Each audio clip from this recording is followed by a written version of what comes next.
Today we talk about how can you delete or pause account on your Hinge app. We go to figure out the solution or know how you can do that on your app. So you just follow these ways, then it's going to work with you.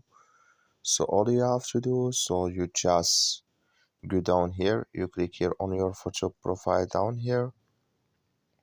So then it's going to take you to your profile. It's going to show for you like this. Then all you have to do now, so you just go above this sign, click on it. So then it's going to take you to this list. It's going to show for you like this.